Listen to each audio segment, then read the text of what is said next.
Ja, res je.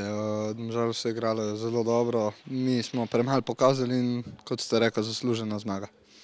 Jaz mislim, da smo pokazali, da smo tukaj prišli z tekmovalnimi ambicijami in da smo enostavno tudi v kvaliteti dobro izgledali na igrišču. Zmago smo si izredno želeli in smo jo tudi dobili in to govori o tem, da pač kot ekipa nas vedno zanima zmaga.